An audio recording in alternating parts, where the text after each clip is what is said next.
दोस्तों, आज की कहानी है अब्बू खां की बकरी की कहानी। हिमालय पहाड़ पर अल-हुदा नाम की एक बस्ती है। उसमें एक बड़े मियाँ रहते थे। उनका नाम था अब्बू खां। उन्हें बकरियां पालने का बड़ा शौक था। बस एक दो बकरियां रखते, दिन भर उन्हें चराते फिरते और शाम को घर में लाकर बांध देते। अब्बू खां गरीब थे और भाग्य भी उनका साथ नहीं देता था। उनकी बकरियां कभी न कभी रस्सी तोड़कर भाग जाती थी। पहाड़ पर एक भेड़िया रहता था। वह उन्हें खा जाता था। मगर अजीब बात है कि न अब्बू खां का प्यार, न शाम के दाने का लालच और न भेड़ियों का डर उन्हें भागने से रोकता रोकता हो सकता है। ये पहाड़ी जानवर अपनी आज़ादी से इतना अधिक प्यार करते हो कि उसे किसी कीमत पर बेचने के लिए तैयार न हो। जब भी कोई बकरी भाग जाती है, अब्बू खां बेचारे सिर पकड़कर बैठ जाते। हर बार यही सोचते कि अब से बकरी नहीं पालूंगा। मगर अकेलापन बुरी चीज़ है। थोड़े दिन तक वे बिना बकरियों के रह लेते, फिर कहीं से एक बकरी खरीद लाते। जब भी कोई बकरी भाग जाती, अब्बू खां बेचारे सिर पकड़कर बैठ जाते। हर बार यही सोचते कि अब से बकरी नहीं पालूंगा। मगर अकेलापन बुरी चीज़ है। थोड़े दिन तक वो बिना बकरियों के रह लेते, फिर कहीं से एक बकरी खरीद लाते। इस बार वे जो बकरी खरीद कर लाए थे वह बहुत सुंदर थी।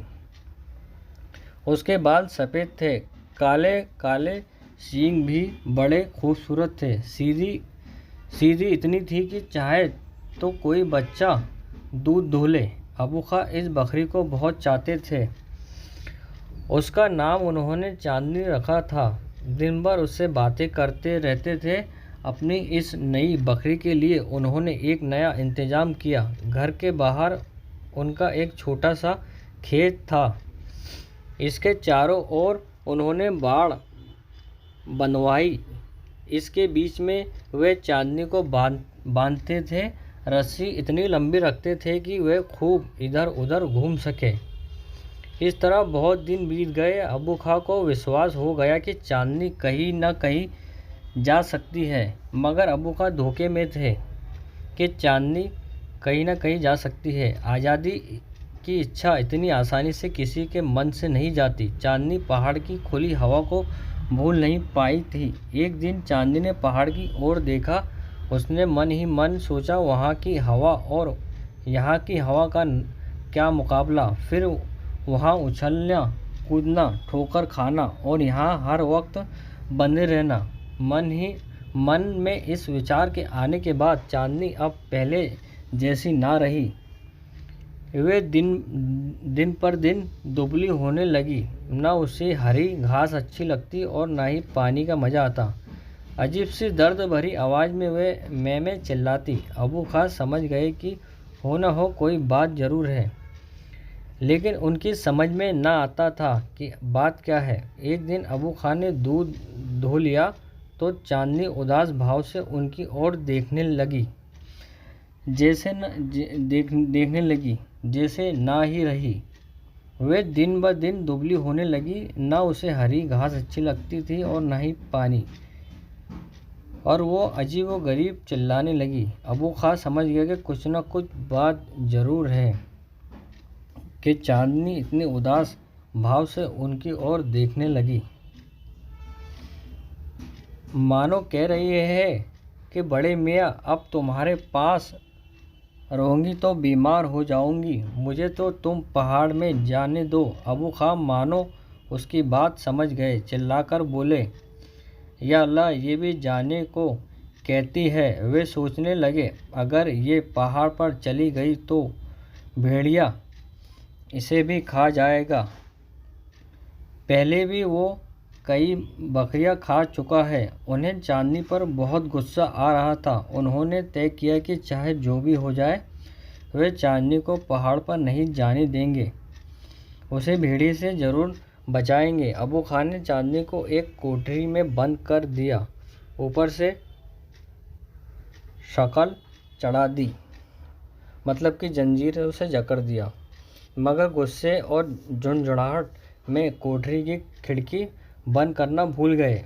इधर उन्होंने कुंडी चढ़ाई और उधर चांदनी उचक कर खिड़की से बाहर चली गई। चांदनी पहाड़ पर पहुंची तो उसकी खुशी का क्या पूछना। पहाड़ पर पेड़ उसने पहले भी देखे थे, लेकिन आज उसका रंग और ही था। चांदनी कभी इधर उछलती, कभी उधर, यहाँ कूदती या उधर वहाँ फांदती, कभी चट्टान पर तो कभी खड्डे में। इधर जरा फिसली फिर संभली। एक चांदनी के आने से पहाड़ में रौनक आ गई थी। दोपहर तक वह इतनी उछलती कूदती कि शायद सारी उम्र में इतनी न उछली कूदी होगी। दोपहर में ढले से उसे पहाड़ी बकरियों का एक झुंड दिखाई दिया। थोड़ी देर तक वह उनके साथ रही। दोपहर बाद जब बकरियों का झुंड जाने लगा तब वह उनके साथ नहीं गई। उसे आज़ादी इतनी प्यारी थी कि वह किसी के बंधन में पड़ना ही नहीं चाहती थी। शाम का वक्त हुआ, ठंडी हवा चलने लगी, सारा पहाड़ लाल हो गया। चांदनी पहाड़ से अबू खां के घर की ओर देख रही थी। धीरे धीरे अबू खां का घर और कांटे वाला घेरा रात के अंधेरे में छिप रहा था। रात का अंधेरा गहरा था। पहाड़ में एक तरफ आवाज़ आई, खो खो। ये आवाज़ सुनकर चांदनी को भेड़िए का ख्याल आया। दिन भर एक बार भी उसका ध्यान उधर न गया। पहाड़ के नीचे सीटी और बिगुल की आवाज़ आई। वे बेचारी अबू खां थे। वे कोशिश कर रहे थे कि सीटी और बिगुल की आवाज़ सुनकर चांदनी शायद लौट आए। उधर से दुश्मन भेड़िए की आवाज़ आ रही थी। चांदनी ने मन में आया कि लौट चले, लेकिन उसे खूंटा या दया आया, रस्सी याद आई, कांटों का घेरा याद आया। उसने सोचा कि इससे तो मौत अच्छी। आखिर सीटी और बिगुल की आवाज़ बंद हो गई। पीछे से पत्तों की खड़खड़ाहट सुनाई दी। चांदनी ने मुड़कर देखा तो कान दिखाई दिए, सीधे और खड़े हुए, और दो आंखें जो अंधेरे में चमक रही थी। भेड़िया पहुंच गया था। भेड़िया ज़मीन पर बैठा था। उसकी नज़र बेचारी बकरी पर जमी हुई थी। उसे जल्दी न थी। वह जानता था कि बकरी कहीं न कहीं जा सकती है। वह अपनी लाल लाल जीभ अपने नीले नीले होठों पर फेर रहा था। पहले तो चांदनी ने सोचा कि क्या लड़ूं, भेड़िया बहुत ताकतवर है। उसके पास नोकीले बड़े बड़े दांत हैं, जीत तो उसकी ही होगी। लेकिन फिर उसने सोचा कि या तो कायरता होगी। उसने फिर झुकाया सींग आगे को किया और पेतरा बदला। वह भेड़िए से लड़ गई, लड़ती रही। कोई नहीं समझे कि चांदनी भेड़िए की ताकत को नहीं जानती थी। वह खूब समझती थी कि बकरियां भेड़ियों को नहीं मार सकती, लेकिन मुकाबला जरूरी है। बिना लड़े हार मानना कायरता है। चांदनी ने भेड़िए पर एक के बाद एक हमला किया। भेड़िया भी चकरा गया, लेकिन भेड़िया तो भेड़िया था।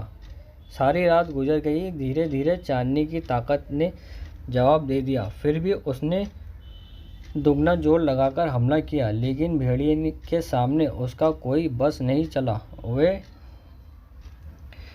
वह बेदम होकर जमीन पर गिर पड़ी। पास ही पेड़ पर बैठी चिड़िया इस लड़ाई को देख रही थी। उनमें बहस हो रही थी कि कौन जीतेगा। बहुत सी चिड़िया ने कहा भेड़िया जीतेगा, पर एक बूढ़ी चिड़िया बोली चांदनी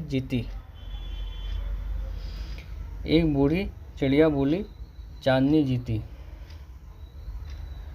दोस्तों, गुड मैसेज ट्यूबर चैनल को लाइक करें, सब्सक्राइब करें और चैनल को हमेशा खुश रहे दोस्तों। Always be happy.